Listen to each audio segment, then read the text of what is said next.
Tara, harvest tayong kamatis. Dahil taglamig na, malapit na silang masira. Unahan na natin ang panahon. Hindi natin yun, oh. Malapit na mahinog. Tayo ng pusa.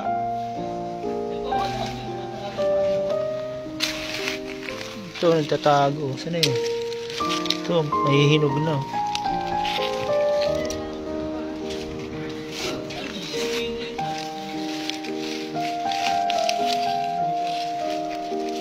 Ay, kinain na siya. Mayroong mga kamatis na sira na eh. Sinira ng panahon. Ang daming kamatis doon. Boy, oh.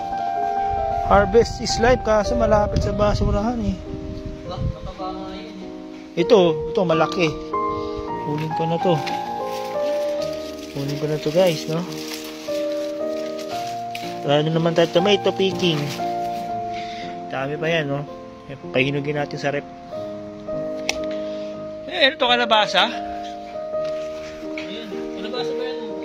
Kalabasa? Ibang variety. Oh, ibang variety ng kalabasa. Ito natapakan ko eh. Ito, sili dito.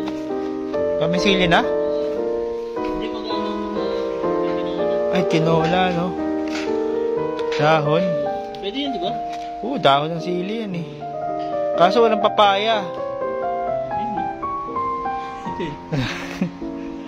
Ang papaya eh. Sa buo lang okay na.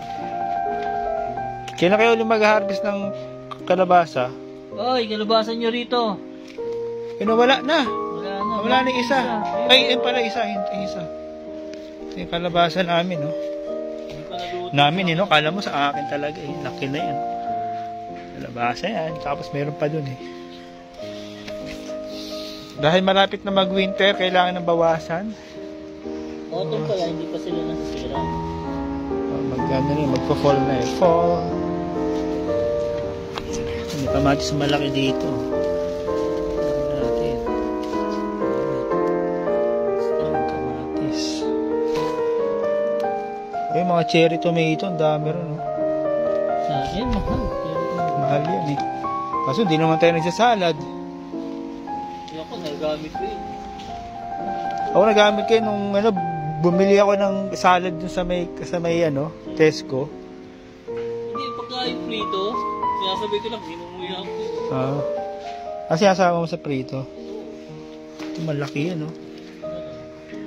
Hindi natin yung kamatis. Kamatis picking. Yan ba yun? Dalawa lang kamay ko. Ito sa t-shirt ko.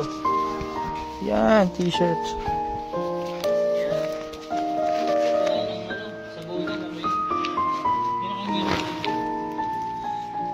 Oo. Repolyo doon. Pwede na to. Pwede malaki. Gusto kong kunin yun. Malaki. Laki. Ang na natin ito guys. Ayan. Ang kasama niya. Pwede na to. Kahit madumi, kamatis pa din yan. Diba? Ito lang yung bahay ko. Ito lang yung mga pananim. Alright. Picking.